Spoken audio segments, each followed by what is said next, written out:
అధికారాన్ని కోల్పోయిన కేసీఆర్‌కి వరుస షాక్‌లు తగులుతున్నాయి. గత ప్రభుత్వం బీఆర్ఎస్ పార్టీకి చెందిన ఎక్సలెన్స్ సెంటర్ ఏర్పాటు కోసం కోకాపేటలో 11 ఎకరాల స్థలం కేటాయించింది. ఈ విషయంలో కేసీఆర్‌పై కేసు నమోదు చేయాల్సిందిగా హైకోర్టు ఆదేశించింది. అప్పటి రెవెన్యూ సెక్రటరీ నవీన్ మిట్టల్, ప్రధాన కార్యదర్శి పైన కేసులు నమోదు చేయాలంటూ రాష్ట్ర అవినీతి నిరోధక శాఖ డైరెక్టర్ జనరల్ను ఆదేశించింది. తదుపరి విచారణను మరో పిటిషన్తో అటాచ్ చేస్తున్నట్లు డివిజన్ బెంచ్ క్లారిటీ ఇచ్చింది. ఈ భూమి లావాదేవీలతో సంబంధం ఉన్న రెవెన్యూ శాఖ అధికారులను కూడా జవాబుదారీ చేయాలంటూ బెంచ్ నొక్కి చెప్పింది.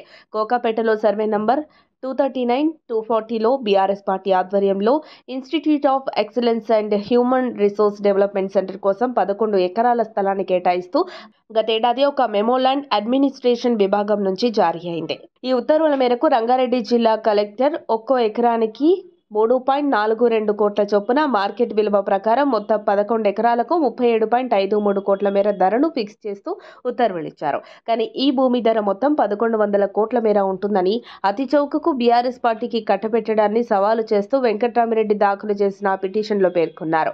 ప్రభుత్వ నిర్ణయాన్ని సవాలు చేస్తూ వెంకట్రామిరెడ్డి గతంలో హైకోర్టులో పిటిషన్ను దాఖలు చేశారు. చీఫ్ జస్టిస్ నేతృత్వంలోని డివిజన్ బెంచ్ ఈ పిటిషన్ను గురువారం విచారించి పై ఉత్తర్వులు ఇచ్చింది.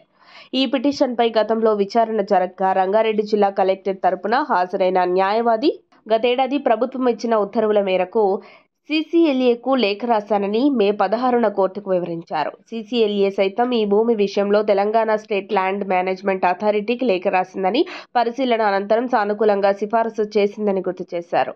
ఈ లావాదేవీలకు కొనసాగింపుగా హెచ్ఎండీఏ సైతం 11 ఎకరాలను కేటాయిస్తూ నిర్ణయం తీసుకుందని తెలిపారు.